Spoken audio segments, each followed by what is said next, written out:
Come on. Hey everybody, welcome back to another episode of Fed Up with me, Fed Up Guys. Joining me today are David and Joe from the band The Shining Hours, who are from New York. How is it going today, both? Pretty good, pretty good. Yeah, it's going well. Yeah, not too bad here either. So we were just briefly chatting off air there for a moment, and I was trying to um, come up with the best accurate description that I could for your music. So, what could you two describe your sound as best as you can for our audience? Yeah, we can go ahead. Joe, I can go if you want to just add on to what I've got, but Yeah, I'd say it's a crossover between a couple genres. You can call it dream pop, shoegaze. Um, if you think about bands that influence us, like The Strokes, The Cure, Smashing Pumpkins a little bit, Yeah, Beach Fossils on the kind of surfy side, we're definitely into them. We watched their release party not too long ago, so it's kind of a mix of those sounds, but it varies a little bit from song to song, EP to EP, just a little bit of variance, but hopefully that makes sense. is that something you've always enjoyed to do with the band, to fuse all these different sounds from across a multitude of genres, so you're not essentially pigeonholed into one thing? I think so, because kind of by nature, there's a lot of different sounds involved, and you can go a lot of different ways depending on how we come together, how the vocals sound, the guitar sounds we choose to use. Joe can go into more detail on this, but he has this big rocket ship pedal board that can be pretty versatile depending on what we're doing. You know. Yeah, definitely. I hear that. I always think that must keep it more interesting and fresh for musicians when you're drawing literally from across more than one area. You can change it up on each release and each song. Stops it being stagnant. So, and I could hear that those elements you described with a bit of the kind of like that Cure, as you were saying, with the Strokes coming in there. Um, what I thought was interesting as well is, sorry, is somebody coming in there? I cut somebody off. No, I thought no. it. Sorry, I thought I'd got. So just clearing the throat. I thought I'd cut someone off then. Yeah. No, you're Um, good. all right. Thanks, man. So coming up then for the new release, feeling so fine. You know, we can do a deep dive into the themes and the lyrics behind it as well. So could you tell us a bit how you constructed the music, how you put it together? You know, both the riffs and the vocals, and how long did it take? Yeah, we sort of wrote this together with a bundle of songs in our current set list, but this is one that we were excited about releasing first. I'll talk, I guess, a little bit about the track that we kind of put together. It was a bit of collaborative effort across efforts on the beats, the bass side, the guitar, and the lyrics just kind of flowed on top of it. Started with kind of a catchy hook, and then kind of Yeah. fit the verse to it.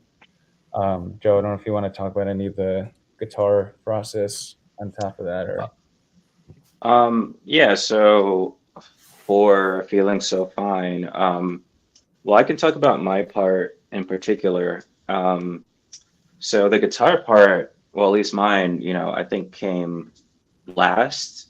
I think at the time we had Nando as a bass player, our former bandmate, and I think he came up with the main riff in that song. So he had that idea on his own, and then he brought it to the band, and then we just collaborated on it from there. Um, yeah, and David, I don't know how long it took you to get some lyrics for that or get the hook for that, but I know my part, at least the guitar part, that was you know, pretty last for me. Mm. But yeah. yeah, yeah. To add on that, Nando, our previous bassist, basically came up with like a little MP3 track for it. It ended up being, I would say, quite different from what the original track was in there. It was more kind of, I guess, electronic roots and some stuff in there that was just a sample, and it kind of came together in a different way. I would say after that, once we kind of took a little bit of the progression and then kind of fit different lyrics to it too. I think there was like a different sample in there, but we just kind of jammed on it together for a bit, and the melodies and everything came pretty quickly and kind of pieced it together on top after that. Yeah.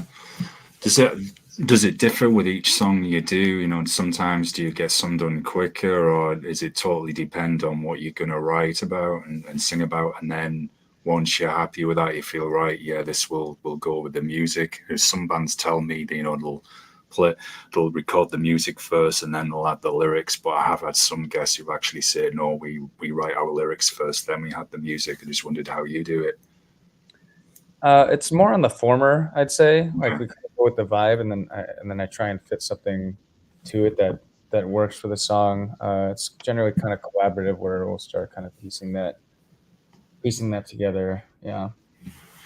So have you always done that as a band? You know, you go through the creative process together, share your ideas, say, look, yeah, this works. We'll maybe keep this part. We'll add on something extra. And I'm curious as well.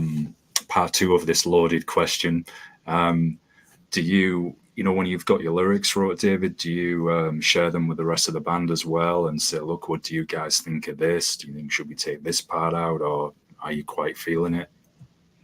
Yeah. I would say it kind of varies from song to song, but for the lyrics, sometimes when we're just jamming them together, sometimes we'll get reactions like, "Oh, that sounds pretty good," or something like that. It's Yeah. pretty collaborative studio style, so I'm pretty open to different things. I would say some songs can take a little bit longer to get to the right lift. I know there's another song we had called "Moment" that took a couple iterations to get to.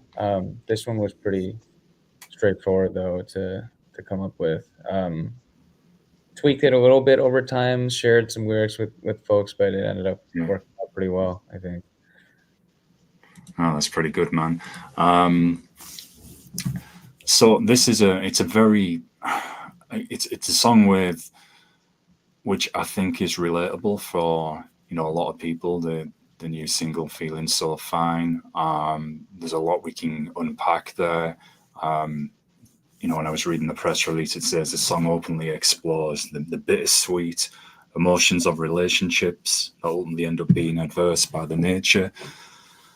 And the melody, it's got that, you know, positive feeling to it. So I guess that can, you know, inspire people that, hey, you can keep moving forward and get to a happier place again. So I just wondered if we could do a deep dive into what inspired the lyrics, if it's by some experiences that you have gone through yourselves, or maybe commentary on things that you've seen around you.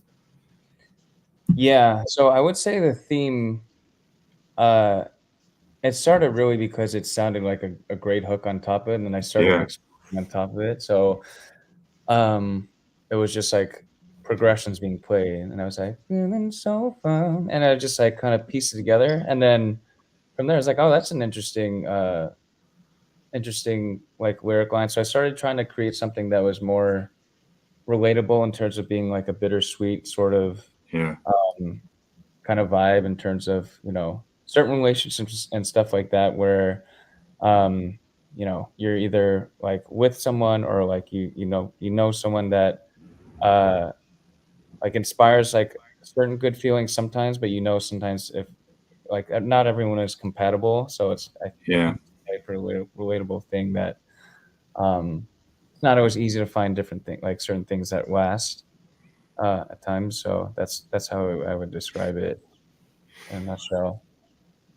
Yeah, and I think, as you said, it's a universal concept that can go across a number of relationships, not just romantic. It can be with work, friendships, even in a band, because as you said, it's not always having the right people around you. And how many times has there been bands where they say they've got the wrong chemistry together and that band's broken up? Or you'll hear sometimes one of the members will say, who say left the band, I feel we could have done more with this album, all sorts of things around those areas. So I feel it's something what I think people from many different areas and backgrounds can definitely get the teeth into, and can relate to that, as you said. Is that how you've always, I'm very new to the band, so is that how you've always wrote your songs as well? Looked for universal, relatable concepts? I wouldn't say it's something actively seek. Some Yeah. some of the songs definitely can be more west deep, or like a big theme. Go. Is that go? Sorry.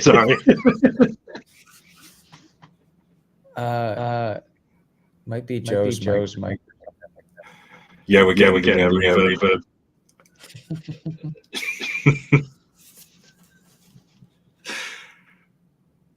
I think we should be okay now.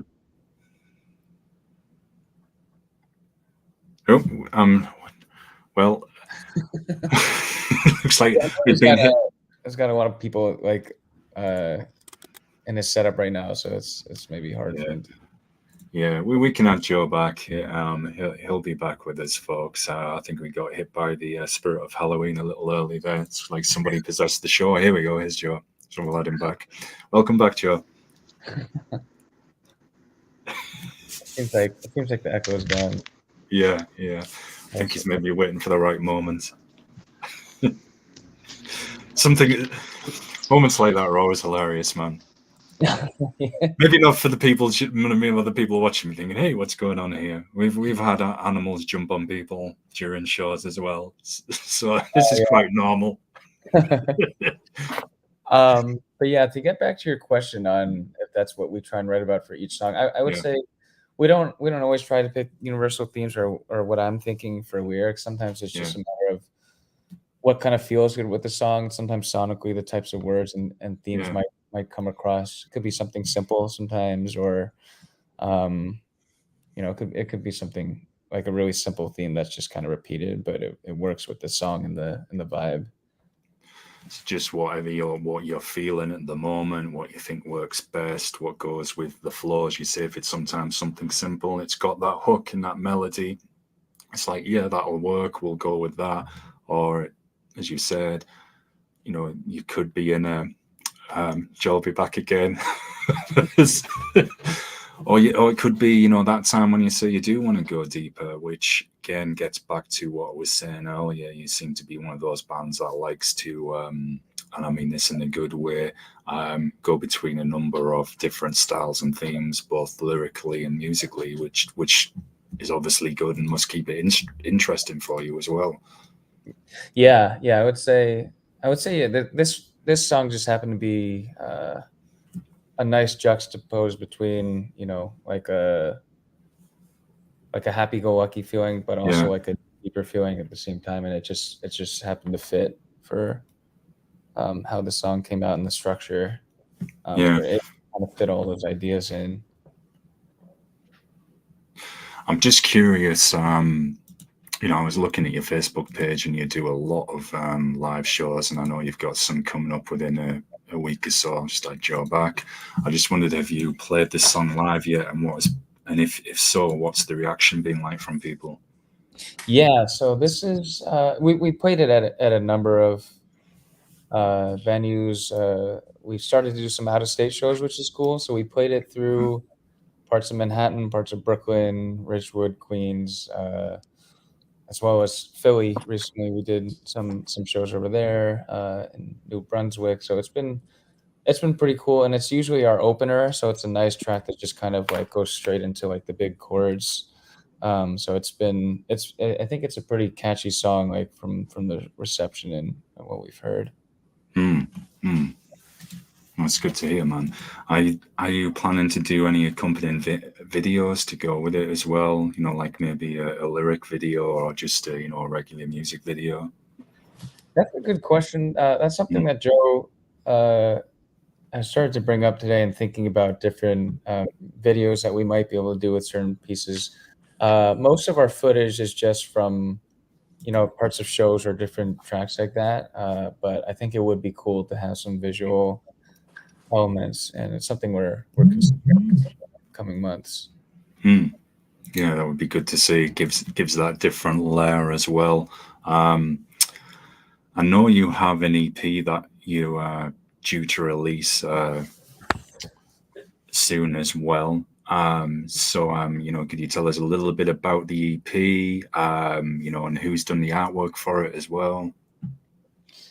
Yeah, so EP, we're still kind of working through some of those details, but we're hoping somewhere around like early next year, some point, or Yeah, in those coming months, to release 4 tracks on the EP. So it'll be coming soon. The artwork, I actually took those photos for the single and for the EP on a old film camera that I got from oh, my dad. nice. Yeah, So sort of picked up that hobby recently, but the kind of visual elements and some different vibes that we can get um, fit in pretty well with what we're kind of doing. That kind of dreamier vibe. It's sort of what's coming. So we'll kind of see some of that soon. yeah, and I think if you look at the on the press release, the cover for Feeling So Fine, and then it's got like, it kind of looks like somebody in space, like you said, in that dream vibe. It's got the green coloring around it, and obviously you can see like a planet or a moon in the background. Um, so it's kind of got this very, it's got a cosmos feel, and maybe this is just because I'm a movie nerd as well, but it's almost got like that film noir look to it as well, which I think is pretty cool. So I thought that was quite interesting. That's maybe me just getting overly nerdy as usual. No, yeah, I think it's like a nice Hmm. film, kind of evoke that nostalgic or dreamy feel sometimes for, you know, how the sky looks and grains and stuff like Yeah, that. It seemed to work. Some photos we agreed on as a group uh, that seemed to fit. yeah. I'm curious as well what your thoughts are on this. There was a guest it was an industrial band I was recently talking to from Canada called Filth Casket, and they were telling me that I think they were. I hope I remembered the correct guest. I know it was someone recent. Mhm. Sure, it was them, and they were saying I think they were going to focus more on releasing EPs rather than full lengths. And he was mentioning other bands and artists that have recently come out and said, look, they're going to move towards concentrating on smaller EPs. Because full length albums at the moment, people are just only listening to a couple of songs. So I just wondered, are you going to just focus on EPs for now, or are you going to do a full length at some point?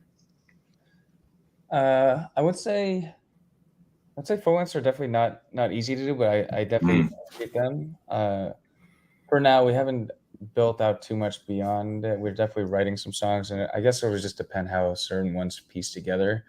Um, I would say we're open to the options depending on, you know, what the circumstances are, or how the songs end up turning out and stuff like that. Joe, I don't know if you want to speak to any thoughts on the whole album versus EP or anything. Wait, can you guys hear me? yeah, yeah, Yeah. very clear, man. Okay. I was just gonna say, I think it's well at this stage that we're at. I think EPs are more worth it as opposed to full lengths. That can tend to be costly and things like that, and Yeah, we're actually not backed by anybody, so we're unsigned. We don't have a manager. We do everything ourselves. So I think it only makes sense, and it might be more cost efficient, especially since we're like a young band, to just put out singles and EPs for now, for the moment. yeah. Maybe continue to build up that following, that audience, and Right. maybe that's something you could look at in the future. I found it interesting when one of the guests brought it up, because I thought, well, if I think he was saying it was Corey from Slipknot was saying, look, I'm just going to kind of just focus on releasing EPs with the band now. And I thought, well, if someone's established saying that, and they're saying it was more kind of productive, and I thought, well, they've obviously got some money behind them, etc. And I think the guy, the guest, was saying that it was due people now. I'm trying to put this as politely as I can. Maybe don't have the same attention span and time to go through a full length as with an EP. Right. Yeah. And I thought, man, this is interesting. And like you said, for bands coming in who are very DIY like yourselves, haven't got that backing, I thought this is probably, as you said, the route to go for now, because it means it keeps it more cost effective for you, as you said, as you pointed out, rather than, say, putting all of that into a full length and then you're not going to get anything back. It seems to be now, and again, I'd love to hear your thoughts on this, just from bands from all genres and singers. It seems they're focusing now on playing live, getting to as many live shows as they can, taking so many small EPs with them, releasing some tracks, say, on Bandcamp, and doing it that way, and they can build up that following and then get to the full length. Is that kind of where you guys are focused? I know you're obviously doing that with the EPs, but is that what you're hoping to do with the live shows as well? Build up that following, hopefully get out of state as well, as you mentioned a few times, maybe another state across the US. Yeah, for sure. That's our biggest focus right now is, just build our following and gain new listeners however we can. So we've been, I'd say we've been playing 2 shows a month, pretty steadily, just trying to grow. And if we have some, time in between, hopefully write some new material. But that's definitely been what we're trying to do is, get out to as many people, like new listeners as possible, play live shows, meet new people, network with, in our little circle, or expand out of our circle as well, and just talk to as many people as we can. Yeah, definitely. Did you have anything to come in with that, David? Yeah, I was gonna say, currently the EP route has been helpful for us because it also allows us to, bite-size chunk up like the upcoming songs in a kind of a more manageable way as well.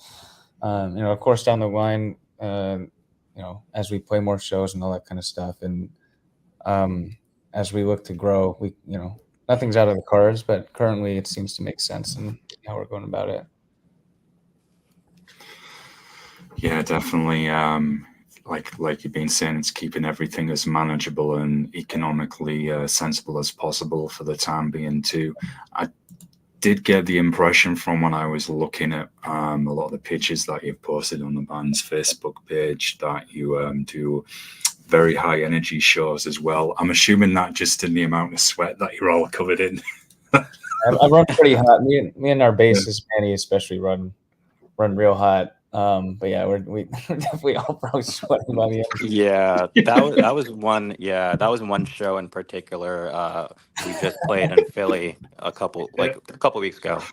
Felt like it was 100 degrees, but it was super. Yeah, But that super was DIY, house, like someone's house and someone's basement.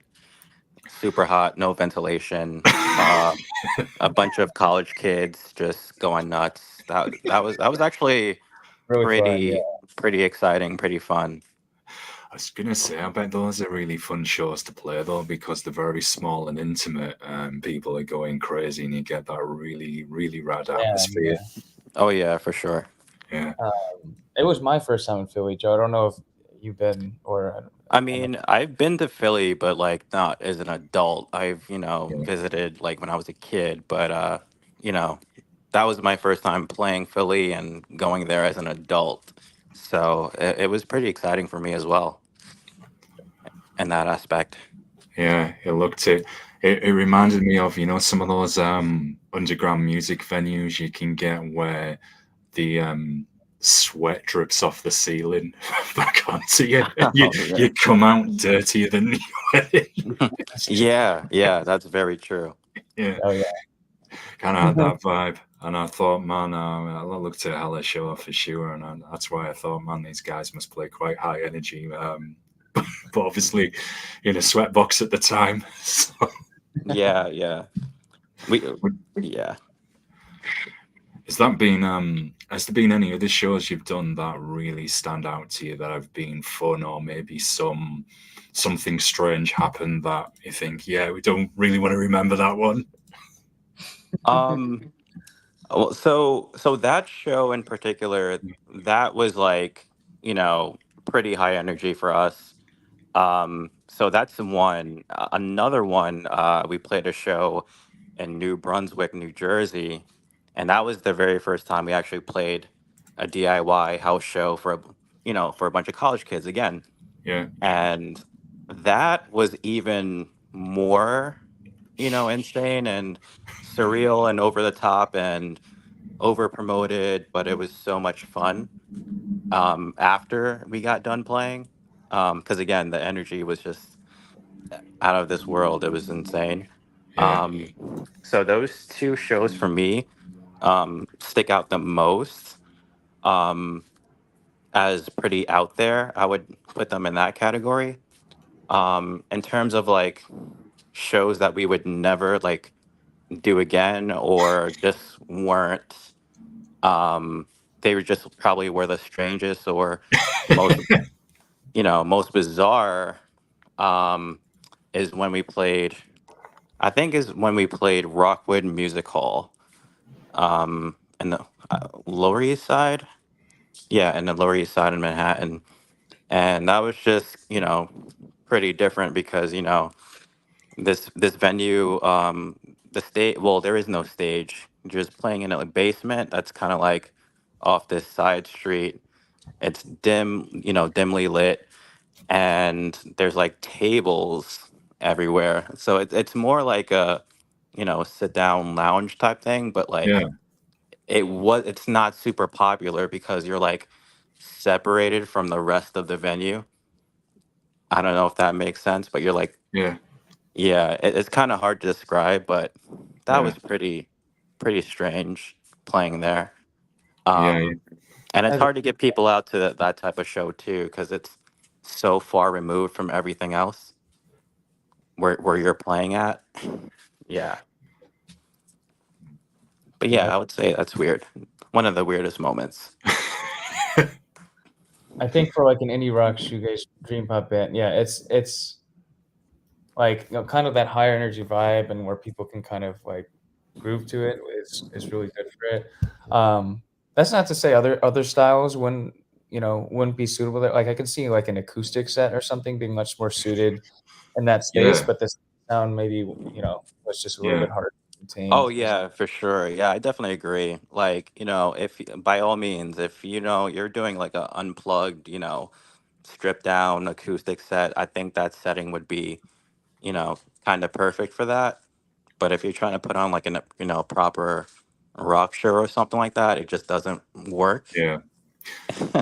Yeah, it's finding the right venue. Like you said, anything that's got that bit of energy or speed to it, it's going to be a bit more up tempo. It definitely probably wouldn't flow. But if it's a acoustic or even someone playing the piano, but very very slow, mellow, I guess, not quite kind of like high end jazz kind of vibes, um, Hmm. it would flow. Um, and it's hard enough now as well getting people to come out to the shows, especially for new bands like yourself. So Right. Yeah. definitely needs to be in that venue. And I think as well, sometimes with the bookers and promoters, is booking the right bands for the right venue and the right genres. I'm all for us mixing genres, mixing together. It's one of the Yeah. reasons why I started Fed Up. Relaunched this. Let's make it open for all music. Hmm. So, but sometimes I've seen at some shows where it can be the music can be mean, sometimes it can work, and I kind of contradicted myself here. I was going to say the music can be so far apart you wouldn't think it'd work, and I've seen some situations where it's happened. But if it can be in the really wrong kind of venue, um, it's pointless. Or if Yeah. it's only one person's maybe going to see it as he's walking by. Right. Yeah. It's Yeah. just Yeah. like a jamming session, then, isn't it? With like a one random dude walking past. Yeah. So Uh-huh. where are some of the? I know David. You mentioned earlier that you've done some shows in Manhattan. Where are some of the other places that you hope to get to in the future to get the word out about the Shining Hours? Um. Oh, that's a good question. So like, for a long time, we've just focused on our own hometown, Yeah, just trying to build our own following here. Um, so we've been focusing on Brooklyn and Manhattan, and we've been kind of playing Queens as well, which is, another borough of New York City, but we don't really like playing in Queens because like it's just again like the scene is kind of a little bit far removed right. from those areas. So people, if we're struggling to, bring people to, Manhattan or Brooklyn, for instance, we're definitely struggling to bring people, further than that, if Yeah. that makes sense. No. So, so yeah, so we've been for a long time we've been, just been focusing on playing here in New York City. And then we just started, I think back in April, venturing out and playing to different states. We mentioned Philly before. We did play Jersey, and we're hoping, I don't know if it's going to work out, but just slowly, bit by bit, branching out. We're trying to go get to like the Boston area as well. Yeah, Boston would be really cool. There's a good music scene up there as well, up on the northeast, definitely. Is this been then the biggest challenge for the band? Is getting that succession of shows, building a fan base outside of the local area? Um, so so yeah, I would say yes and no, because like it still depends on like where you play, because Right, like if we're talking in terms of strategy, so if we decide to play out of state, um and we don't even have you know I'm just saying a large following in our own hometown. So right, if we're traveling outside of that, there's no way we're going to bring a surplus amount of people outside of our hometown. So what we try and do is search for the more DIY, you know house shows, or yeah, search for organizers who throw shows, so they can either pair us up with their hometown bands, and they throw shows all the time. So usually there's just going to be a lot of people there regardless, because they throw yeah, shows all the time, and they're also getting local bands to support. So that's kind of been our strategy in terms of outside of New York City.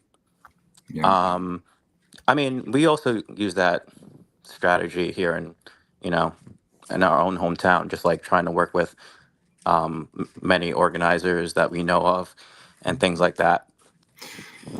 Yeah, I think it's like with anything in the arts, music, writing, film, it's tapping into as many different branches as you can.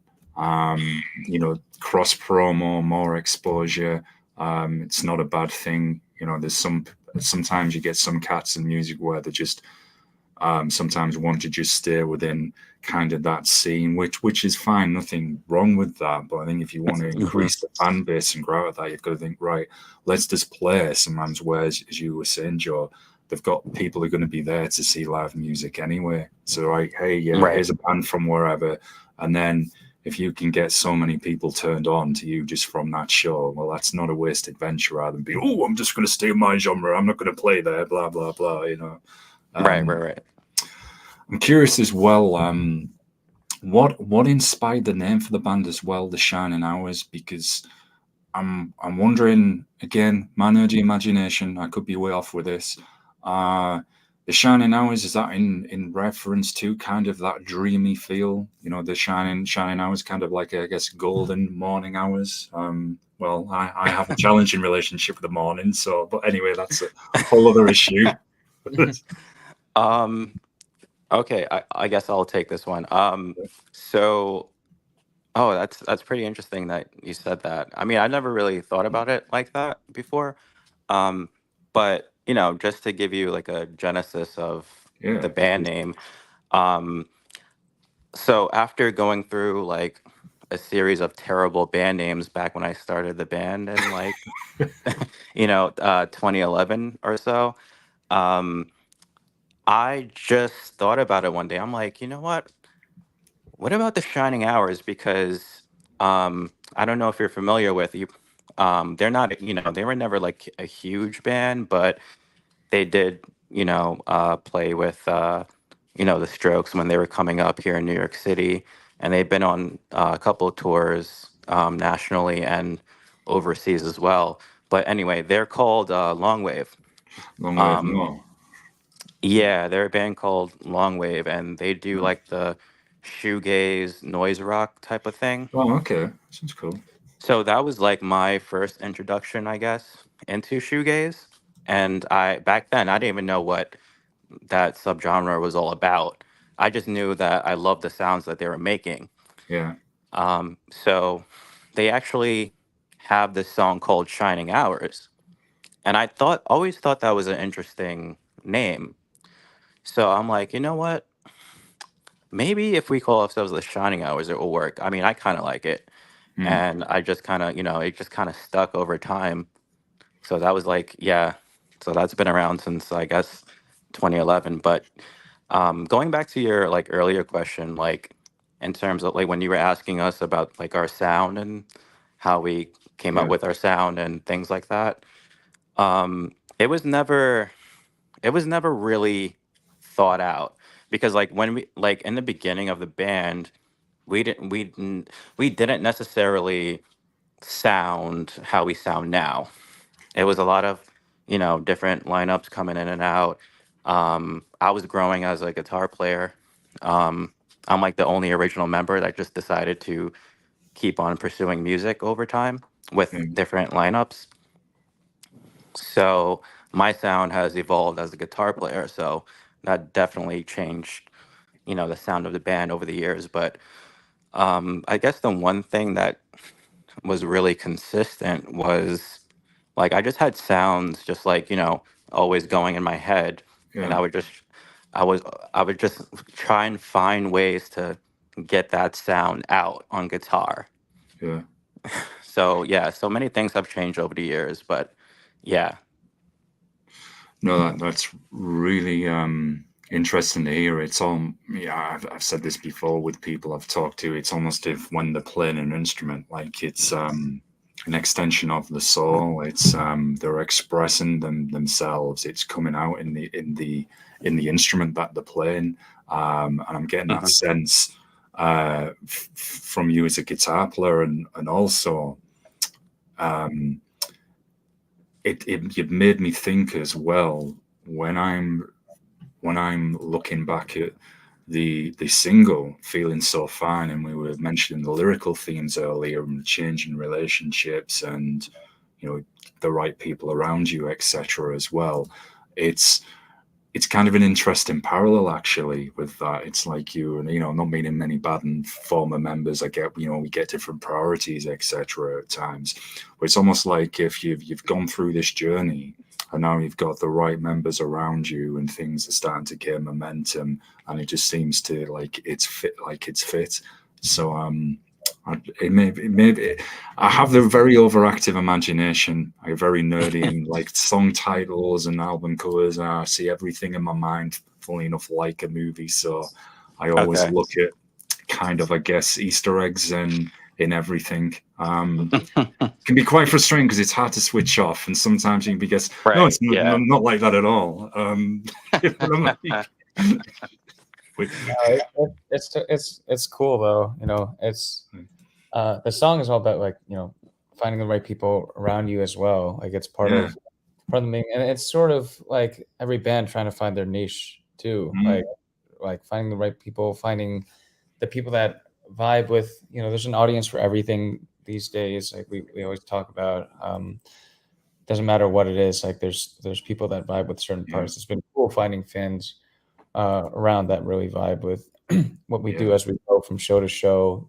From the DIY venues, there's a lot of people that end up sending us like DMs and messages about like the type of style that we do. Um, I wanted to also call out like it's about finding the right fits as well. Like as you're trying to search for where to play.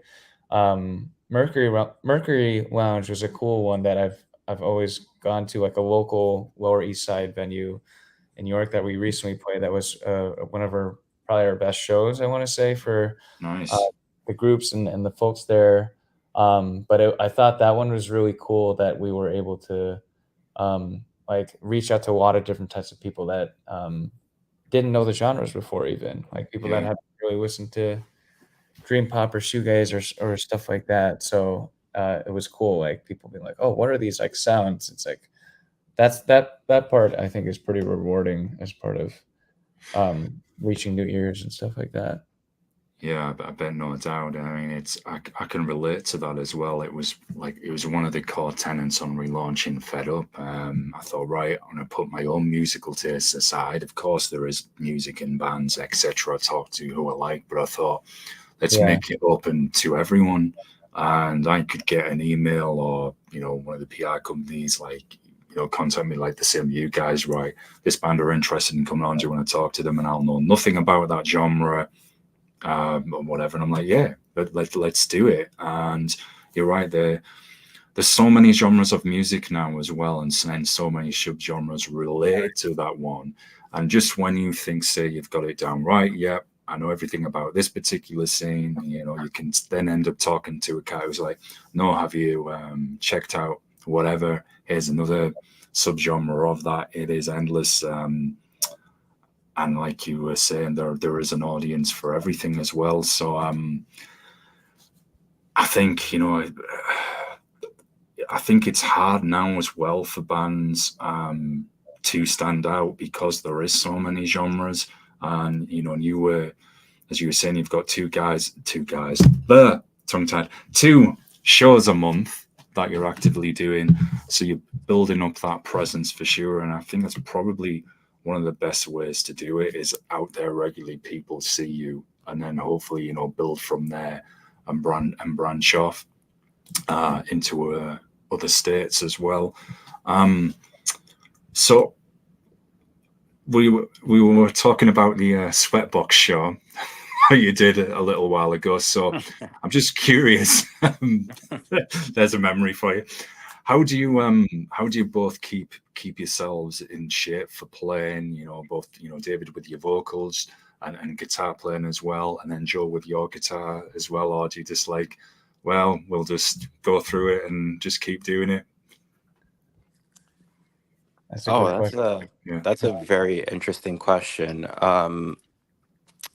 Oh, so you mean like just like physical Yeah, yeah. fitness? Both. How you keep yourself physically in check, and then those moments, say if sometimes there can be, say, I'm not wishing this on you. You come across a bad show, maybe when you're not feeling it, when you get those creative blocks, say, how do you get past that as well? So yeah, how you keep yourselves physically in shape, and then get past those difficult moments where you're maybe not quite feeling it, which does happen sometimes. Oh, wow, that's an interesting question. Loaded one for you. Oh wow. I mean, I can talk about me personally, Yeah. just talking about physically. Um, yeah, so for me, I think 2 shows, maybe 3 is like manageable. I mean, the third one has to be like, a unique, circumstance, like a unique venue or Yeah. a unique booker who reaches out to us, and we can decide from there if we want to do it or not. But honestly, I think 2 shows is pretty manageable for everyone. Mm. I don't think it's overly demanding. We just do our rehearsals or whatever, do what we got to do, and we've been doing that for a while. So it's nothing out of the ordinary. So we're kind of almost, I would say trained to do it, or like just according Yeah. to our schedule, just to be like, okay, well, we like playing shows, we like meeting, new people. So that's kind of like the expectation, maybe 2 shows. I mean, it always doesn't work out like that. Maybe there's like an off month, like what you were saying before.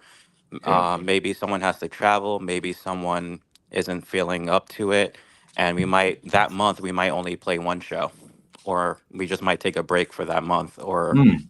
or what have you. But yeah, I can only speak for myself in terms of like, physically. So, Yeah. and then the other aspect is just, you know, um, so we all have day jobs and stuff. So I'm like mostly a delivery person, as my day job. So I'm always running around, out and about. So I mean, I wouldn't call myself like, super in shape or anything, but I'm Okay, always pretty running. fit. Yeah, but I'm just, always running around and Yeah. things like that. So, David, you can probably speak for yourself, or Yeah. For me, as I do a mix of mostly vocals for the band, but some guitar and a little bit of fiddle in it actually. So like the guitar and the instruments and the fiddle and that part, like I've been playing some of those for a while like that. I don't find issues with Samba and that. Vocals is a tricky thing. Like people get sick and stuff, and over the last year, Yeah. kind of crazy. Mhm. So we kinda have to work around that, and I just need to,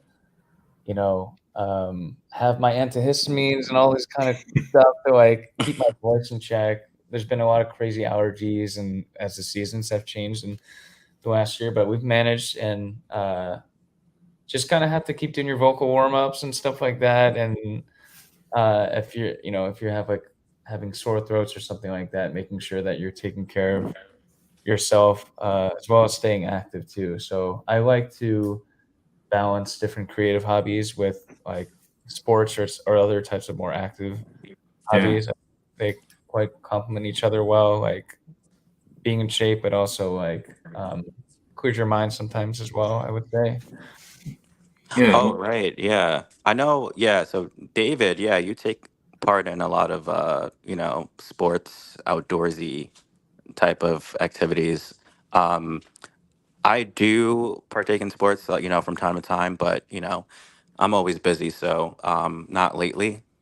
But I'm not exactly sure what the other two like fourths of the band band members do in term like physically. But yeah. Well, Bill drums, so it's pretty Well, physical. yeah, drums is pretty Yeah. physical in Sure, itself. you're doing it, I guess. Yeah. Yeah. Yeah. Yeah. Definitely. What sports do you play, David? I know we were talking a bit about soccer before we started the show, so I'm guessing do you play soccer and Yeah, it's kind of I've picked up a lot of sports over the years. I wouldn't say I'm a particularly like outdoorsy person by the nature of it, but I yeah. do enjoy playing a lot of the sports. So I've definitely played some soccer, basketball. Recently, my craze has been in like beach volleyball. Like it's pretty Nice. cool sport. I live down in Brooklyn, and a couple blocks that way, there's a giant soccer field and some beach courts as well. So you can get whatever, and Yeah. basketball courts. Joe, I don't know if you ever played in by Pier 6 or something around that, but Hmm. I get whatever you want over here, which is pretty cool. It's like you trick yourself into the cardio without have to have. Yeah. Yeah, definitely. But it's a good detox as well. It helps clear the mind. Joe, it sounds like you're that busy sometimes you don't even get a chance to feel or not feeling it because you're that busy running around everywhere. Oh yeah, for sure. Yeah, my job is usually exhausting in itself, Yeah. just running around and stuff. But I used to just solely do basketball, and when I was younger, I did handball as well. I'm not Oh, sure if you have handball's that. cool. Yeah, Okay. yeah, I didn't yeah, know that. Yeah. yeah, yeah. I I played It's used pretty. It's pretty cool, isn't it? Because it's literally like the hand version of soccer. It's very kind of similar, except that, they're already using the hands. It's very Hmm. it's still relatively small in the UK, but it is very big in countries like Denmark, Germany. Oh, okay. But yeah, it's an interesting one. I love the fact that you can kind of um, just with the ball, just like throw it as hard as you can into the goal as well. Almost like a baseball pitcher with a mini soccer ball in a way, which is quite interesting. Uh, so I know you mentioned that the new EP is, you're hoping for that to come out early next year, and not to give too many spoilers away. How would you both? It's another loaded question. So how would you both describe the music, the kind of feels that people are going to hear on it? I would Um, say it's kind of more of an extension of that dreamy kind of feel. Like, you can kind of Mm. expect more of that, and there's some songs in there with even bigger sounds, Whoa. more instruments in there too. So I guess we don't have to spoil every piece of it. We definitely got a lot of Yeah. layers and more than we've kind of done before.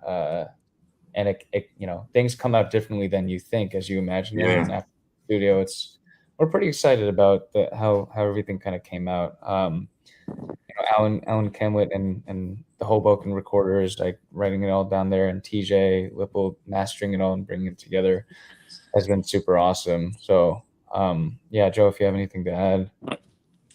yeah, I mean, the only thing I was gonna add was just like, I just hope it translates.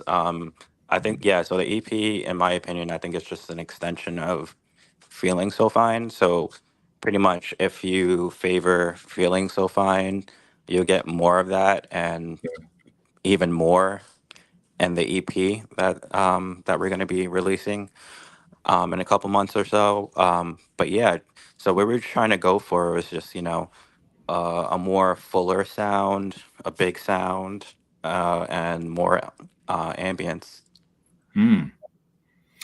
So that you've got a very wide range. My second part of the loaded question was going to be, but I'm going to be careful.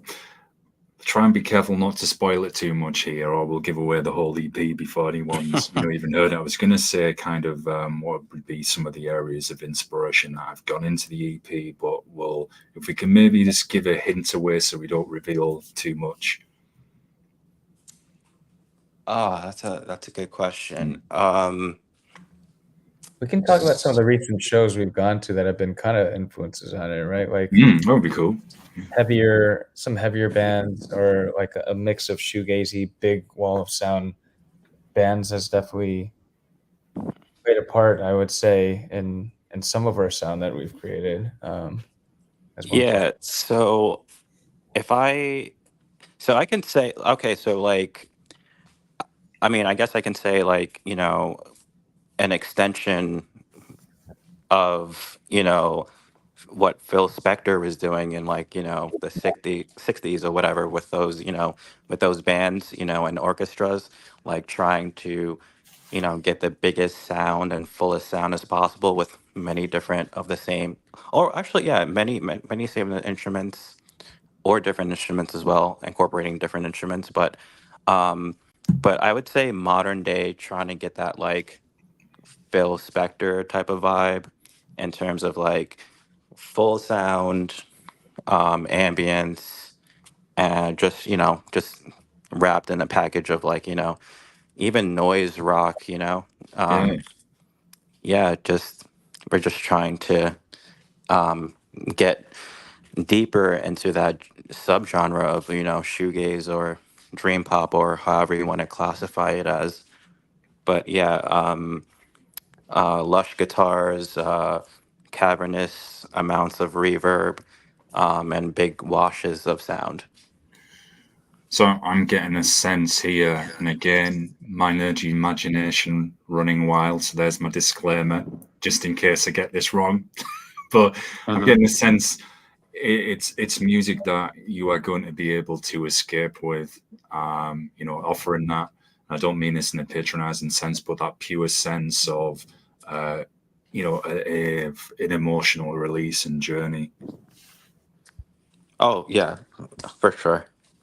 Mm, Let your mind wander with it. mm, With like the Phil Spector thing that Joe was mentioning, like just we wanted to add a lot of thickness and different layers for this one. Like if you think about Nirvana too, we were watching like some of the production that they do for some of that, even for just some acoustic stuff, like the amount yeah. of layers and stuff. We definitely employed some of those tactics for this EP, which is what I guess kind of separates it from some of previous stuff we've done too. Mm. Yeah, and there's a good example because Kurt Cobain there with Nirvana, I mean, from the heaviest songs and then the acoustic ones, which some of them have that very melancholy, very Yeah. Mhm. deep emotion in there, and then some more kind of, as you mentioned, Phil Spector there, carrying kind of that classic 60s vibe with a bit of rock thrown in, a bit more tempo, very different, a wide range and kind of all over the place, which isn't a bad thing either. Um, so yeah, that's really interesting to hear. So I think it'd be something different for people for sure. Um, any particular special? You may not have even. I don't know if you've started this yet. Anybody? Oh, I've just knocked my mic. That was good. Um, anybody playing handball with a mic? Yeah, good guys. Anybody started on the artwork for the EP yet, or is it already finished? Just curious. Yeah, it's pretty much I guess yeah, when you call it an extension of Feeling So Fine, the way Yeah, um we've kind of picked out what we're using for the single and EP, it's like a kind of similar theme that I have with like different film that we yeah. use. So we have basically what we're going to be using for the EP, and it should be visible as kind of like an extension to what Feeling Mm, So Fine was. Yeah, interesting. and I think we had some miscommunication earlier. I think we were talking about two different images. I think you were talking about the one we sent you with the astronaut and Yeah, space. yeah. So That was it. that's actually not the cover of Feeling So Fine. Right. Is it the Right. one below? Is it the other one? Yeah, Yeah, that's the cover for Feeling So Fine. So what David was talking about, so it's we're just trying to go with at least aesthetically, a theme. So it's probably going to be along the lines of, David's film photography and that mm. aspect. But yeah. Well, that's another good picture to use now. Now we've got the right one. Because it's obviously from real world. I think I know which part of Brooklyn that is actually as well. And I like it because it's again my mind going crazy in a good way. It just hacks back like to those movies or those bands you see or singers, even like with jazz as well, where they've got those kind of covers. So I'm like, yeah, man, I mean, you could imagine people playing on the street corners or those some of these venues have been describing with that cover as well. As I say, having this kind of imagination at times, guys, it can be a difficult one, especially if you're trying to get rest to switch off from it, which was a bane going through college and like wait till in the morning to write about this. Like, no, no, no. So yeah, No, I it's know. it's awesome though. That photo in particular that you're seeing Yeah, on the Spotify image and everything is in yeah. downtown Manhattan. It's actually by I forget what street it is. It's around like Mott Street in Chinatown, and it was Yeah. during I think it was during like a Lunar New Year. So there was like firecrackers and everything, all this kind of Oh stuff. no. A lot of energy Yeah. in it. Yeah, it's a really nice picture. It really is. I'm curious as well with look, I know nothing about shoegaze, but I know enough that there is even subgenres within shoegaze, hmm and it seems to be very, very wide ranging. So is that something, since you started the band and you're playing, have you come across like these different subgenres of shoegaze, and if so, has there been any which you've thought, wow, that's quite an interesting take on the genre?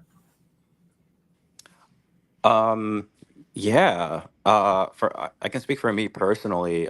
Yeah, there's just so many different subgenres within, subgenres, I guess. But Yeah. yeah, I discovered a lot of those, subgenres and stuff. But there's for my particular music taste, um I don't like to go too heavy because there's also an element of shoegaze where it can be it can go heavier than, I guess your normal light or lighter, I would say, but still, packed with melody. I mean, there's different bands that do different, elements in the subgenre, but yeah, just to answer your question, definitely.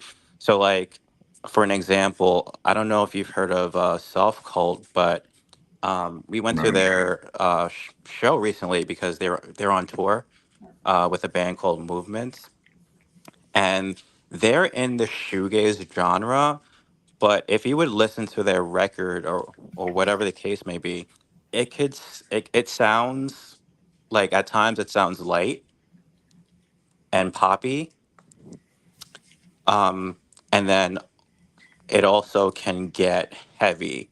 So I've discovered some bands that can get like super heavy, where you lose melodical, I guess, content in their songs, which I don't necessarily like. I like the more like making noise, but you can still hear Hmm. melody, Hmm. if that makes sense. Yeah. Because I Yeah. like pretty melodies and good lyrical content, not just noise just to make noise, if that makes sense. Yeah. I know what you mean. You're meaning there's some genres of music that, if you like the super heavy and the sick noise, definitely works, and it kind of it wouldn't be anything else if they went to a very melodic approach. But if you've got something that says inherently melodic, it's got those more harmonious tones, and there's a lot of emphasis on the lyrical content as well. Well, Right. a Hmm. super heavier version of that, really, from my limited knowledge, wouldn't really work, because then it's something different entirely. It's not shoegaze. I'm not going to sit and be a hypocrite. I listen to a lot of noise, punk, hardcore, extreme metal, etc. So Hmm. I know where you're coming from, because I wouldn't necessarily expect one of those genres then to say, hey, we're going to sound like shoegaze. And I'm like, well, even though I know nothing about that, I know this isn't really, there might be, Hmm. say, one tiny element, maybe the title, that's it.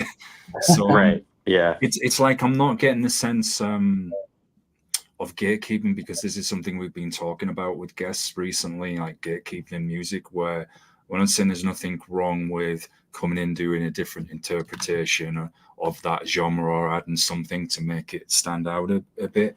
But if it's get to the point where I think it's so far removed from what is that core essence, well, then it isn't the genre. And I'm not saying nobody can go and make that music. I hope I'm making sense here. I'm not confusing everybody. Um, so I think it's just a very long-winded way of saying I know what you were. You were right with what you were saying, Joe. Okay. Yeah, and I was just talking about my personal Yeah, taste.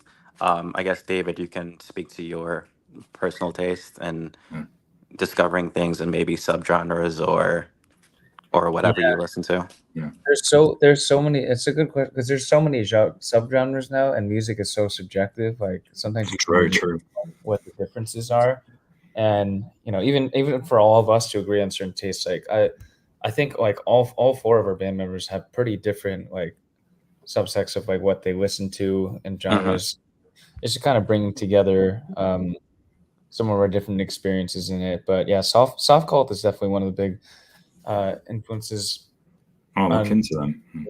Um, I think it's interesting within shoegaze, like the level of heaviness that Joe was talking about, but the different tempos that folks can use for it too can vary pretty dramatically, or the types of dry versus wet or reverb for guitars is definitely can change it. And Joe sometimes talks about how dream pop and shoegaze are kind of like cousin genres, because it's kind of a fine line sometimes between something that gives you Mm, gives more gazier feel or something that's more dream poppy. So yeah.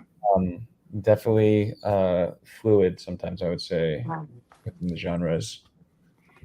Yeah, so it has that crossover. Um, and you're right. There's so much music now, pretty much for absolutely everything. And I'm wondered as well with you playing the amount of shows that you do.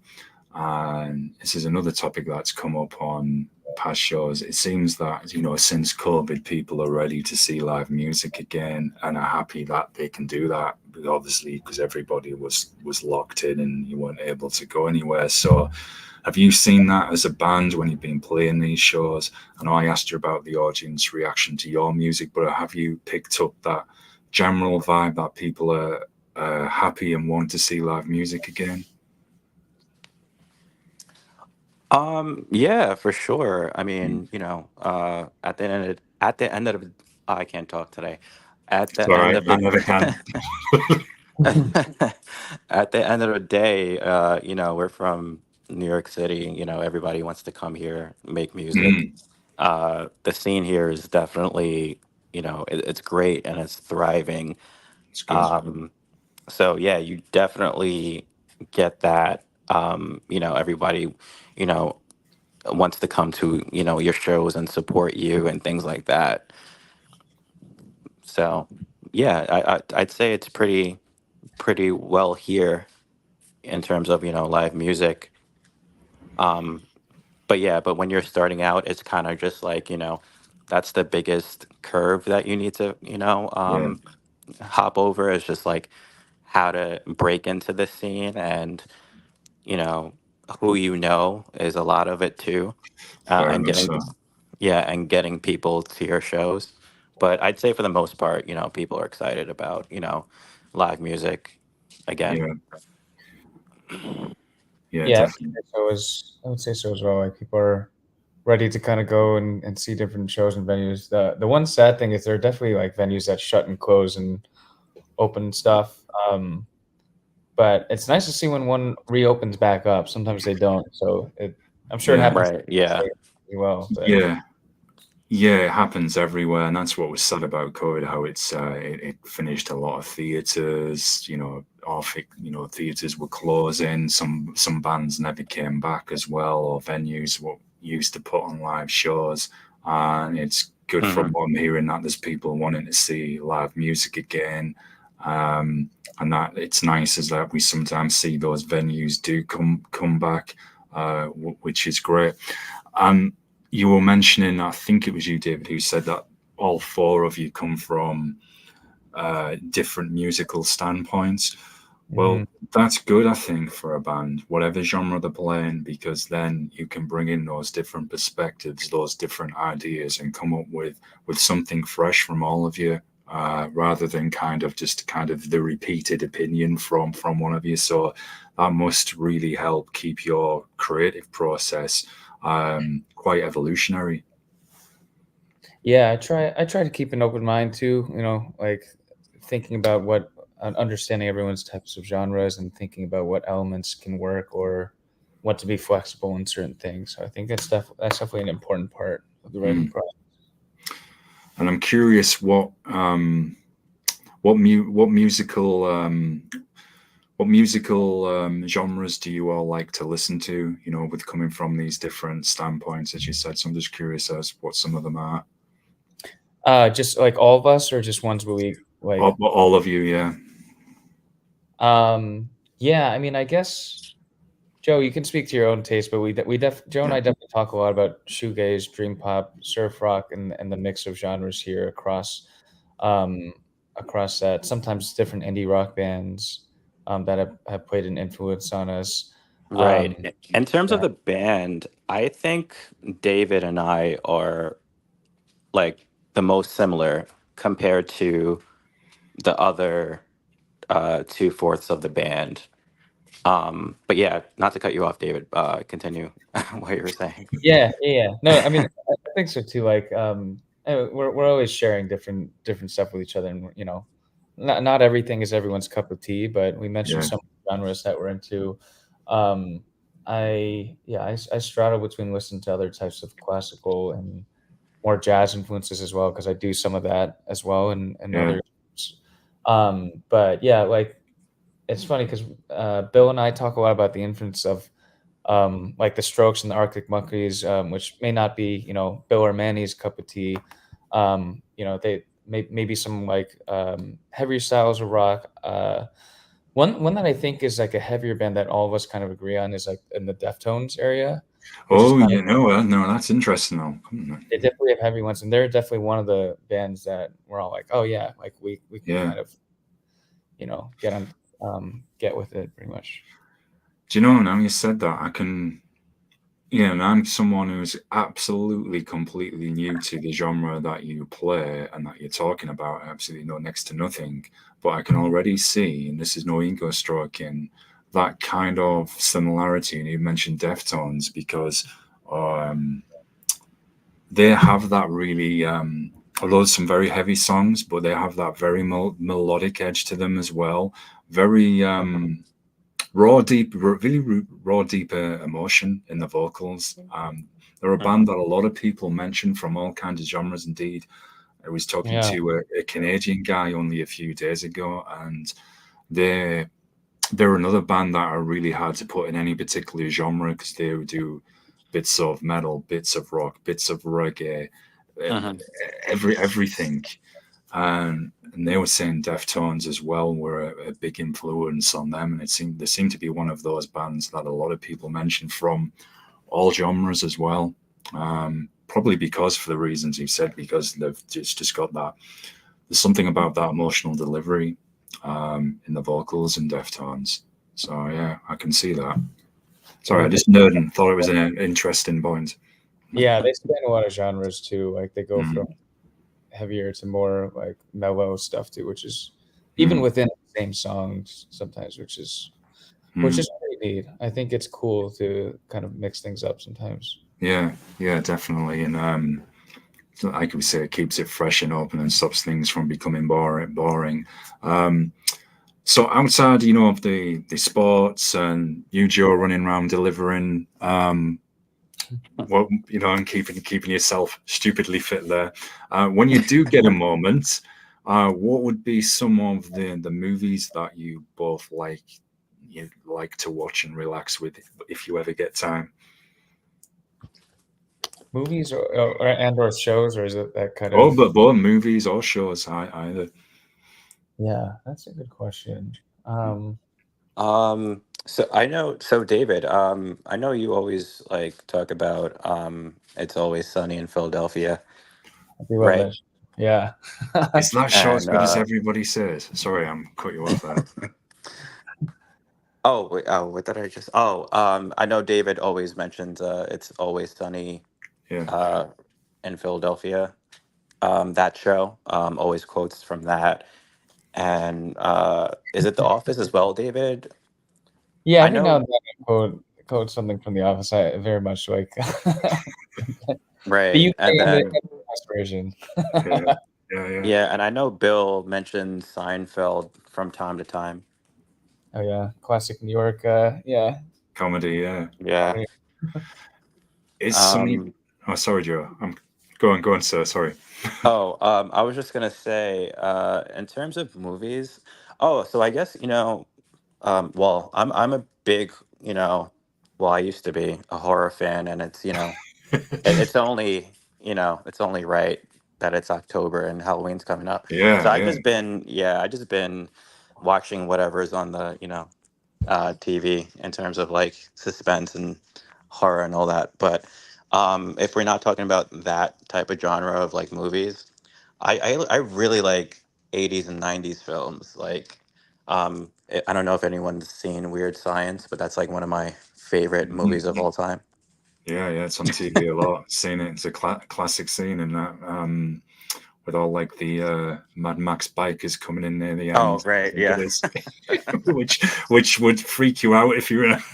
But Uh, yeah, yeah, I love that film. Um, and you see, whenever anyone asks me, what's your favorite movie or anything like yeah, that, I always blank. I need like a day to sit with it because there's like so yeah. many.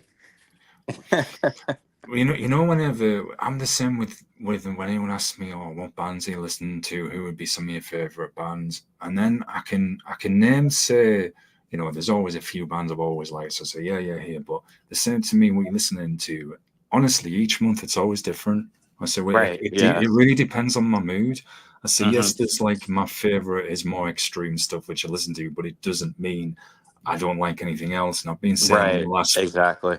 Yeah. yeah, I've been saying this in the last few shows. I've actually been listening to a lot of dark underground electronic music, like dark techno, dark synth, cyberpunk. I've been exploring that Hmm. kind of music just because, well, I'm a huge colossal nerd if you haven't gathered, and it's different, and I like the sci-fi vibes, and I thought, I like how they kind of put the music together with the samples, the beats. This is something pretty sick, pretty different. And then, but it could come the next month, and it could be something completely different. Um, Got to follow up Okay. with some of the points you both mentioned. First one to you, David, though. It's always sunny in Philadelphia. One of my friends, well, he now lives in San Diego. I think it's, apologies, Ross, if I've got you mixed up with someone, but I've heard so much about that show. Is it as good as everybody says? Because it's on my bucket list. I've never got around to watching it yet. But Oh man, that's a hard question. It's yeah, I it can be polarizing sometimes, but yeah, you kind of have to dig deep to kind of understand what the intent was. The podcast I encourage, which is great, which is the creators talking about their whole process and where they were in life when they oh, wrote it, which is really cool. I think, yeah, like in the beginning seasons, it's kind of like it can be rougher in the beginning, like the rougher type of humor. So you kind of have to see past it sometimes to see what they're trying to get at. Oh yeah, definitely. Yeah, but yeah, once you kind of see past it, you're like, oh, this is yeah. actually like great. I, I was on Netflix the other night, and this is a perfect segue for me to ask Joe about horror in a moment. And I was looking for horror movies for Halloween. So I always go through, every October, I'll watch loads of Halloween movies, horror movies, sorry. And there wasn't that much on there, because I'd seen most of them. And it's always sunny in Philadelphia is always coming up on like recommendations when I log on Netflix. They've got all the seasons on there, and I'm always like, I've added it to my watch list. I'm going to get around to watching that at one point. So Joe, with horror, you were saying, yeah, I think that I hear right. You used to be a fan of horror. So are you a bit frustrated then with the current state of horror? Do you feel we've maybe not got enough suspense, psychological horror? I'm totally guessing here. Are you I could be way off. Was your point maybe in relation to, do you feel it's maybe gone too much in the kind of gore horror, if you like? Oh man, I wish I was qualified to answer this question. Because I've been so far off, like in recent years, because I haven't really been, super up to date with, what's coming out now or whatever. Right. But, I only sporadically just dabble here and there if I hear about something interesting. But yeah, but like when I was younger, I used to be really, really into it. And I only brought it up just because, it's approaching Halloween. But that's Yeah. not like, so when you asked about my favorite movie, I just wanted to add that in because Yeah. that's not like, horror movies or, aren't what I watch on like a regular Yeah. basis. Yeah. I'm going to um, relax with a gore fest. right. But I do enjoy them. Yeah. Depending on the movie or whatever I'm Yeah. watching. But I really enjoy thrillers and comedies, and Yeah. I feel like I always enjoy little bouts of nostalgia. So I always dabble back in like 80s and 90s films, Yeah. or just anything I hear that's interesting. Yeah. But yeah, I'm sorry. I totally forgot your question. It's all right. It was me. I was wondering when you said that you used to be a fan of horror. I thought, is Joe maybe dissatisfied with maybe the current state of Oh, horror? Does he feel there's maybe too much of the gore horror? And I know everything has its place, so it was a total right. guess. Yeah. I could have been way off with it. No, I mean, no, it's really interesting. Mm. I mean, when I say used to, I mean, I still am, but I guess my point is I'm not as big of a fan as I Yeah, once was. Like I said, I still enjoy them, but you know, maybe a little bit dissatisfied or, you know, yeah, disappointed with like like recent, in recent years. yeah. Um, but there's still pretty interesting movies still coming out here and there. I know Midsommar was Oh, that I was saw pretty that. interesting. That was interesting, and that was a great one. I don't know if you guys saw The Witches. That was really bizarre and uncanny and all those things. And No, fuck that. Yeah, Oh, there's a um, yeah, and another one was called Old. I think M. Night Shyamalan made that one, I believe. yeah. Seen that one. Uh, yeah, that was pretty interesting. Yeah. But yeah, since you've asked the question, I'm just blanking now Sorry, I on just like put you my on the spot. favorites. Yeah. favorite. Um, I remember. Oh, what's that movie called? Okay, so one of my favorite, you know, horror slash suspense films, like in the past, I would say in the past like 2 decades, that you guys should really check out. It's called The Descent. Um, Oh, I've seen it. I've seen it. oh, you've seen it. Yeah, yeah. They did make a part two to that, and that was I don't think it was quite equally as good, but like Mm. it's still pretty up there compared to like others that came around at the time. But I really enjoyed that film. Isn't that such an underrated movie? I've only ever seen the first one, but it's kind of completely unexpected Ooh. the way it goes. Yeah. And it also, I'm going to behave myself not to spoil it too much for people who haven't seen it. I'll just say, as you get, as you get halfway through the movie, I think it is, or maybe towards the end in the third act, you really you've got the horror, which is Hmm. obviously there if you watch the movie, and that's all I can say, or I will give it away. Right. But you also see another kind of horror, and that is human behavior. I'll just say it's one of the characters, it's one of the main characters, and you see an example of, putting this politely, and this would be understating it, not very nice human behavior towards one of her friends. So you see that duality in the movie, but it is very, very underrated because it has that atmosphere, Hmm. and it definitely has the jumps in there. It keeps you guessing as what's going to happen with the human kind of behavior, which I've just described.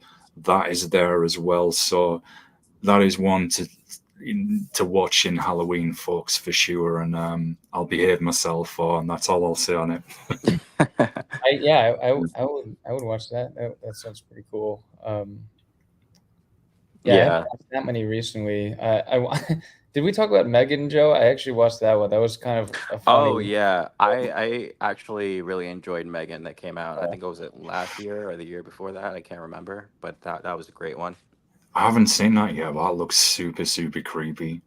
There's a comedian in it as one of the main characters too, which is Whoa. funny. Oh, Yeah, I definitely. enjoyed that one a lot actually. Yeah. And I was going in just, you know, just ready to be disappointed, but Yeah. it exceeded my expectations. Yeah. I like that when you go in to see a movie and you're not expecting much and it's good. It makes such a refreshing change to the movie that you were hoping was going to be awesome. You went in there with high expectations. You come out and you're like, man, that was absolutely butt. Right, yeah. Hate Yeah, that when that definitely. happens. Yeah. No, this is interesting too because it's helping me. I'm getting that sense that you're very broad musically. You've got wide interests, and the same with movies. I'm the same myself with film. There's particular genres I like, but pretty much will watch anything. Passionate movie fan outside of music. Not that you couldn't tell with the hyperness there on The Descent. Another kind of subgenre of horror though, I like, Joe, is comedy horror. There's something about it. I always find that hilarious. And I like those parts in horror movies as well, where they'll put the unintentional comedy lines, and then I think you need that as well, just to break it up a bit. Yeah, definitely. So Um, something. Sorry, go on. oh, I was just gonna say, I also, so I have that side in terms of my taste for movies, but then I also have my other side. I actually, it's funny because like we went to a beach fossils show and we were just, in the crowd waiting to enter the venue, Yeah, and we meet these, just fellow concert goers, these girls from I think Georgia, and I ended up talking to one of them about just like how I was into like the latest rom com that came out, you know, and it was great. And like for the past like 20 minutes, I was talking to her or whatever. So I have that side of me too. Like, it's not just, yeah, suspense and thriller and all that yeah, stuff. But yeah, I also have that other side. Kind of like yeah. music taste as well. Yeah, balanced. I mean, there's to all the dudes out. There's nothing wrong with liking gentle stuff. It's okay to say. Um, I'm a sucker. I'll admit it now, and I'll probably get roasted for this, but whatever. Who cares? I'm a sucker for sometimes those.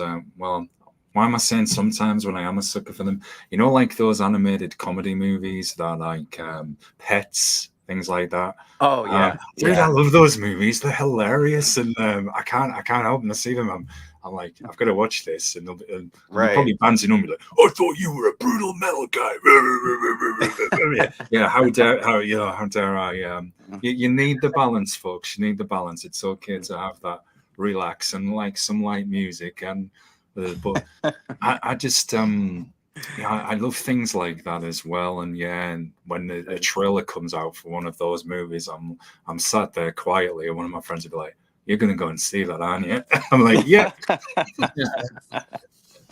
Right. Well, And that's quite interesting that you name dropped the Pets because I Yeah, remember one of my fondest memories when mm, Pets 2 came out. I yeah, went with like two really great friends, former coworkers actually. And we went to go see Pets 2 and it was mostly an empty theater. And I think we were like the only maybe adults in that theater or whatever. But you know, I was the only one in my group that was just laughing just yeah, hysterically. And they kept on like shushing me, like doing one of those shushes, and I couldn't control myself. I yeah. was absolutely losing my mind. Like it was the funniest movie on the planet. Oh, dude, I love them. They're so funny, and I'm the same. If I start laughing, that's it. I can't stop, and I'm terrible. And especially if it's wherever we are, and then people will start looking. I'm the same. Right. Yeah. I've, I've said Yeah. this on so many shows as well. That people, I can be walking down the street, say down a block, whatever, and I'll remember something funny or a joke will come in my mind, and I'll just start laughing. And of course, you got people on. It's like, I'm like, I've got the movie playing. You're not Right. seeing it, Yeah. but it's like, I'd suck in a band, man. I seriously would. Nothing oh, would ever get done. Yeah. Yeah. But yeah, those movies, man, I love them, and they're just. It's even what's the show I'm watching on Netflix at the moment? I know, okay, maybe the greatest thing ever, but it's just I'm a sucker for this stuff as well. Outside of all the action and things I watch. What's it called? Oh, it's got a third and final season coming. It's about these little kids that are like part animal as well. I can't remember the name of it. It's on Netflix. It's pretty new. It's not bad. Sweet Tooth. That's it. I think it's called Sweet Tooth. Oh, okay. I know what you're talking Yeah, about.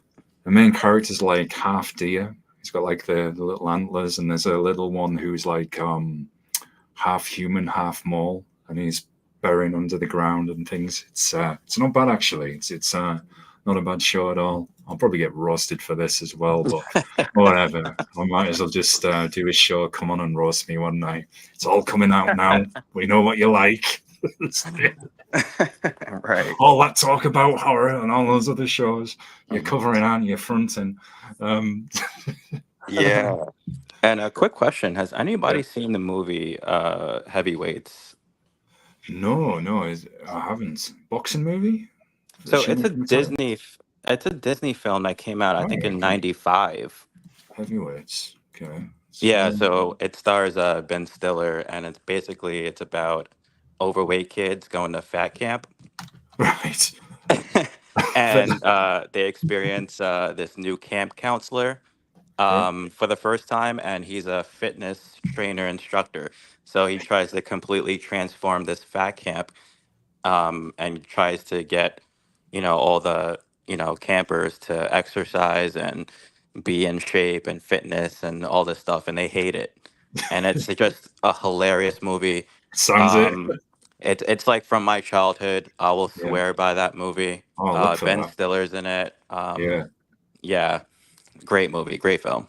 I'll definitely look that up. Sounds absolutely hilarious. I'm already getting the image in my mind of some super obsessive, angry fitness guy. The type, when it's like you see those commercials sometimes on TV that'll come on, and it's like, someone like the blood vessels are bursting. You'll come down our gym now. I'll get you in shape. And I'm like, did he ever think that sometimes the people that go there, like, they think, I'm not joining the military. That's not going to get me to come back. Is it? Right, exactly. Yeah, exactly. That doesn't make me want to do it. Sign up for your Yeah. program or anything. Yeah, I've always thought that. Yeah, come down and be shouted at for 2 hours. Yay! Right, exactly. Yeah. But I highly recommend Heavyweights. Oh, Yeah, cherished memory. Childhood oh, film right there. oh, definitely look that up. I know. Look, I really have enjoyed talking with you both here. It's really been interesting. I like how you've got this broad range with your music, your interests as well. Both seem like really chill dudes. That's really comes across. I always say this to guests when I get towards, the end of the show. Is there anybody or anything that you would like to shout out? Definitely plug up some of the upcoming shows as well, and I will put the links where people can find you in the description as well. Oh Yeah, yeah, sure. the shows right next week. We got a show on Tuesday, on the 10th of October at a place we played one time before called Heaven Can Wait. So we're pretty excited about the set and the show for that, as well as one other one at the end of October too, at Our Wicked Lady on the 30th. So it's going to be pretty fun set of shows.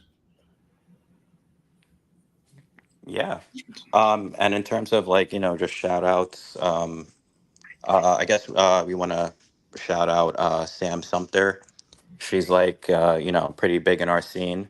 She takes a lot of care after bands and things like that. So she organizes throw shows, and she does and manages actually a band that we know. But she's super supportive in the community, and she grows it really well. Good to hear. Got that passion. Well, I want to thank you both for joining me and let me know when the EP drops as well. You're welcome back, and we could do a deep dive into the songs and the artwork as well. I want to shout out everybody who's either caught the show live or tunes in later. Shout out for song as well for connecting us all. We're going to do an uncomfortable pause moment now, folks. I say this on the end of every show where hit end stream, and there's always a bit of a delay where I look momentarily possessed as I'm looking out the corner of my eye thinking, has it stopped? So time for me to look weird. And yeah, folks, thanks again, guys, for coming on. I'll talk to you in a moment. Peace out to everybody. And uncomfortable pause time. Here we go.